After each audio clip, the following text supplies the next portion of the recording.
आज की वीडियो बहुत ही ज्यादा इंपॉर्टेंट है क्योंकि हम डिस्कस करने वाले हैं लिस्ट ऑफ हेडिंग्स जो कि 100% श्योर हैं एग्जाम में आने ही आने हैं।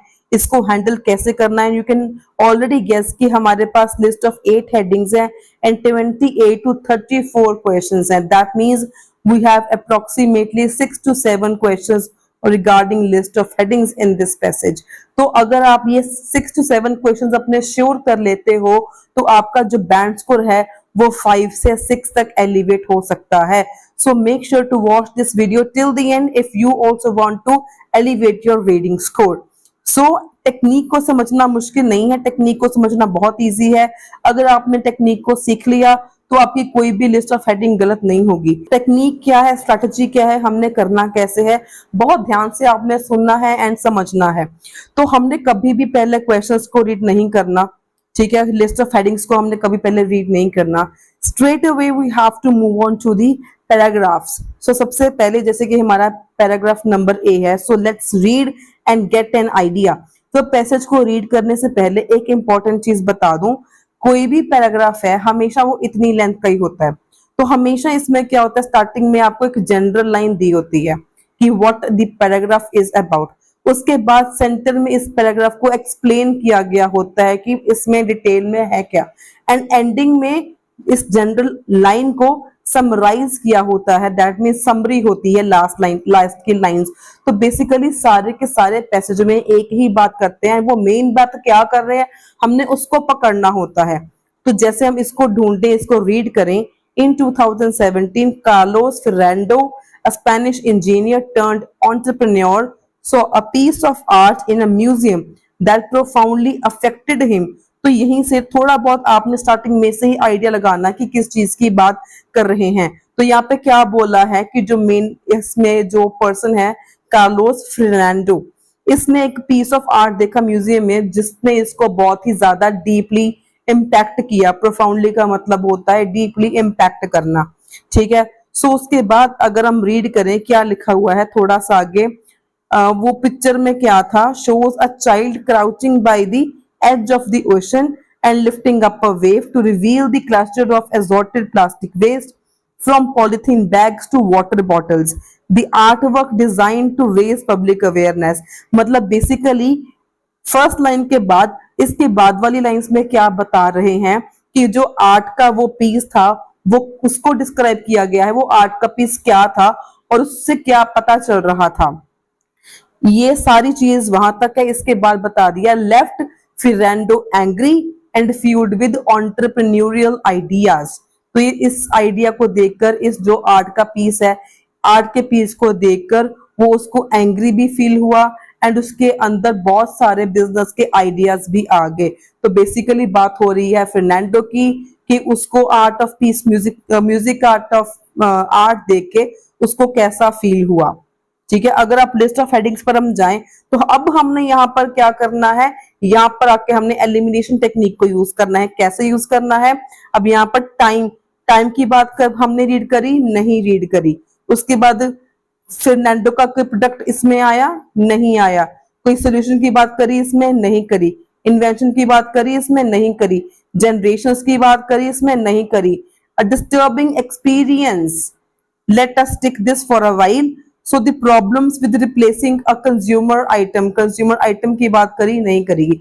लुकिंग बैक का मतलब होता है कई साल पहलों की बात की गई हो, तो इसकी बात भी नहीं करी। बेसिकली हमारे पास ऑप्शन कौन सा आ गया, और डिस्टर्बिंग एक्सपीरियंस, की उसको जो पीस ऑफ आर्ट था उसको देख के बहुत ही ज्यादा वो गुस्से में आ गया, उसको वो पीस ने काफी ज्यादा अफेक्ट किया। ये चीज हमने स्टार्टिंग में ही देख ली थी कि वो पीस ऑफ आर्ट ने उसको कितना ज्यादा इफेक्ट किया था। तो यहीं से हमने लगा सकते हैं इसका आइडिया, और डिस्टर्बिंग एक्सपीरियंस क्या था उसका। सो आई होप आपको समझ में आ गया है मैं किस टेक्निक को समझाने की बात कर रही हूँ। So moving on to next question. So Fernando runs a Spanish based design company थी फेर्नांडो की। Closca had produces an ingenious foldable bicycle helmet. तो प्रोड्यूस मतलब एक चीज बनाई उसने, ingenious foldable bicycle helmet बनाया, but he has now also designed a stylish glass water bottle with a stretchy silicone strap and magnetic closure mechanism that means it can be attached to almost anything and for a bike मतलब basically इस चीज में अगर हम थोड़ा सा ध्यान से समझें इसमें बात क्या कर रहे हैं कि जो उसकी फ्रेंडो की कंपनी है उसने चीजें दो बनाई।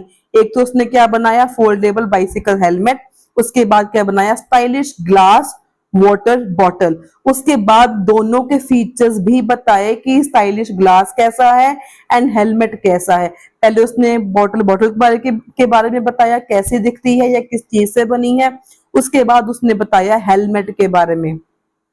ठीक है, तो ये चीज बात कर रहे हैं, इन्वेंशन की बात कर रहे हैं बेसिकली। और यहाँ पर हमने एक रीड किया था invention, two inventions and some physical details. Two inventions कौन सी थी, एक तो हेलमेट था, एक वाटर बॉटल थी, प्लस उसके बाद डिटेल्स भी मेंशन करी हुई थी, फिजिकल डिटेल्स भी दी हुई थी। तो बी वाले का आंसर क्या आ जाएगा, आंसर नंबर 4।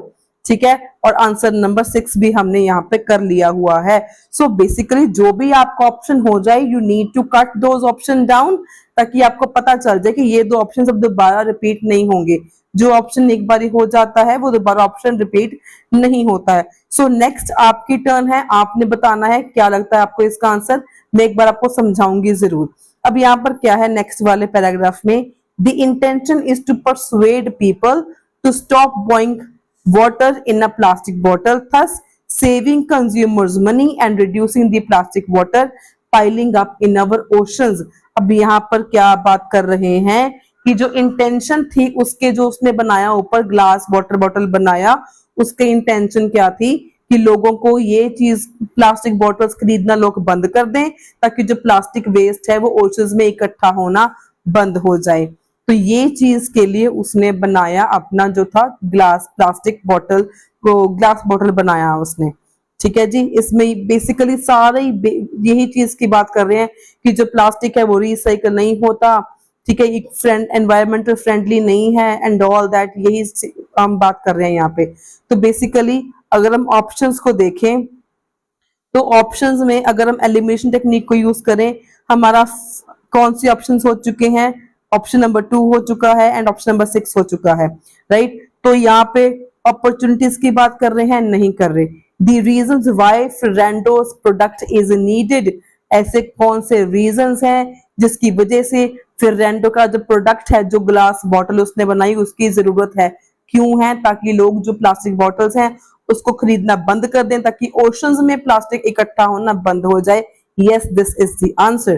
ठीक है जी, तो हमारे थर्ड वाले का आंसर क्या हो गया, ऑप्शन नंबर 2। तो ऑप्शन नंबर 2 भी हो गया हमारा, 4 भी हो गया एंड 6 भी हो गया। So moving on to paragraph number D. अगर डी ऑप्शन की बात करें तो इसमें क्या लिखा है हमारे पास, Ferrando's story is fascinating because it seems like an indicator of something unexpected 3 decades ago। अब मुझे ना इसके आगे रीड करने की जरूरत ही नहीं है। 3 decades ago, decades क्या होता है, 10 years। 1 decade का मतलब होता है 10 years।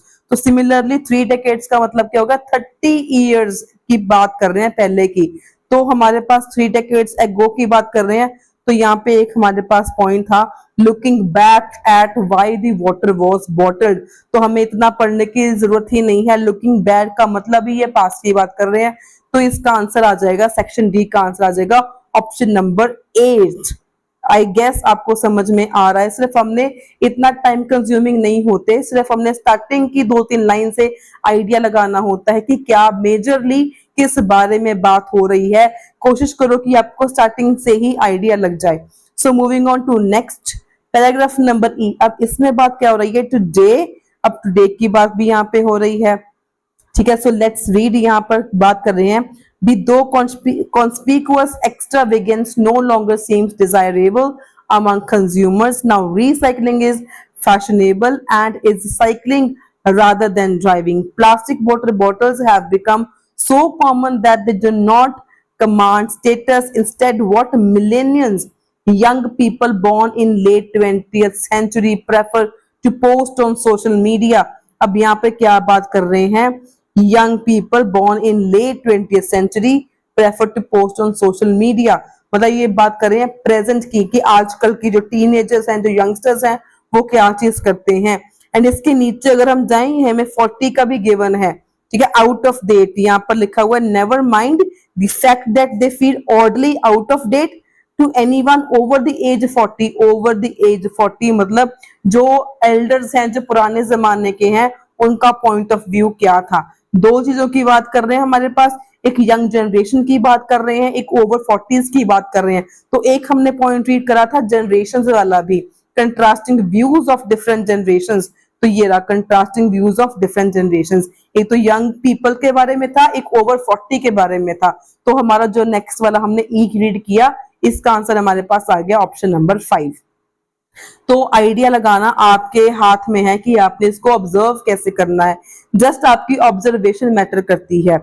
सो उसके बाद ऑप्शन नंबर एफ को अगर हम रीड करें, it is uncertain whether Closca will succeed in its goal although its foldable bike helmet is available in some outlets in New York, including the Museum of Modern Art, it can be very hard for any design entrepreneur to really take off in the global mass market. अब यहाँ पे important चीज है, it is really to take off in the global mass market, very hard है market में ये चीज को स्टार्ट करना। टेक ऑफ का मतलब क्या होता है, स्टार्ट करना। दो का मतलब है लेकिन, not as hard as it might have been in the past, the past में ये और भी ज्यादा मुश्किल होता। if an entrepreneur, पास्ट की बात कर रहे हैं कि पास्ट में क्या होता, आपको क्या करना पड़ता, आपको बैंक से लोन करना लेना पड़ता, या मनी अपनी फैमिली से बोरो करनी पड़ती, या अपना क्रेडिट कार्ड को यूज करना पड़ता। Things have moved on slightly since then, मतलब पुराने जमाने से आज तक जो चीजें हैं वो मूव ऑन हो चुकी हैं, चेंज हो चुकी हैं। तो यहाँ पर किस चीज की बात कर रहे हैं, let's look at the options. अब यहाँ पर बेसिकली हमने ऑप्शन नंबर सेकंड भी हमारा हो चुका है, टू इन्वेंशंस वाला भी हो गया था, कंट्रास्टिंग व्यूज वाला भी हो गया था, डिस्टर्बिंग एक्सपीरियंस वाला भी हो गया, लुकिंग बैक भी हो गया। अब हमारे पास ओनली 3 ऑप्शंस हैं, तो 3 में से एक चूज करना काफी इजी है। तो अगर हम यहाँ पे बात करें कंज्यूमर आइटम को रिप्लेस करने की, तो ये बात नहीं हो रही है। No risk solution, no risk की बात भी नहीं हो रही, यहाँ पे तो उल्टा रिस्क की बात कर रहे हैं। तो हमारे पास ऑप्शन क्या बच गया, फर्स्ट वाला, a time when opportunities were limited. A time when मतलब पुराने जमाने की बात कर रहे हैं कि अ टाइम व्हेन, जब भी हो जाए अ टाइम व्हेन मतलब कोई ऐसा समा था जब आपके पास मौके इतने ज्यादा नहीं थे, चीजें बहुत मुश्किल थी। जैसे यहाँ पर हमें अभी बात करी कि पास्ट में अगर किसी ने बिजनेस शुरू करना होता तो उनको बैंक से लोन लेना पड़ता, फैमिली से पैसे उधार लेने पड़ते, या क्या क्या ऑप्शन थी।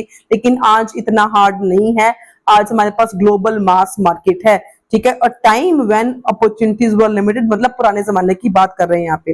तो जो हमने अभी रीड करा लास्ट एफ वाला, इसका ऑप्शन हमारे पास आ गया 1 वाला इसका आंसर। तो अब लास्ट वाला ऑप्शन देखो, पैराग्राफ नंबर जी। अब इसको आपने रीड करना है, आपके सामने है, एंड 2 ऑप्शंस बची हैं, and no risk solution and replacing problem with replacing the consumer item. 2 options हैं, दोनों में से इसका आंसर क्या होगा, you have to comment me in the comment sections below. So अगर आपने मेरी राइटिंग टास्क की ये 2 वीडियोस नहीं देखी, ये पक्का देखना जाके, इससे आपका बैंड स्कोर राइटिंग में बहुत ही ज्यादा इंप्रूव होगा। मोर ओवर ये लेटेस्ट वीडियोस हैं, मतलब ये लेटेस्ट पैटर्न के अकॉर्डिंग है, तो पैटर्न के अकॉर्डिंग राइटिंग टास्क करना इज ऑल्सो वेरी इंपॉर्टेंट। सो अगर आपको इस वीडियो से कुछ सीखने को मिला हो, कुछ इंफॉर्मेशन मिली हो, do give it a thumbs up, share it with your friends, and don't forget to subscribe my channel for more daily informative videos on IELTS. Until then, stay happy, stay healthy, and all the very, very best for your IELTS preparation.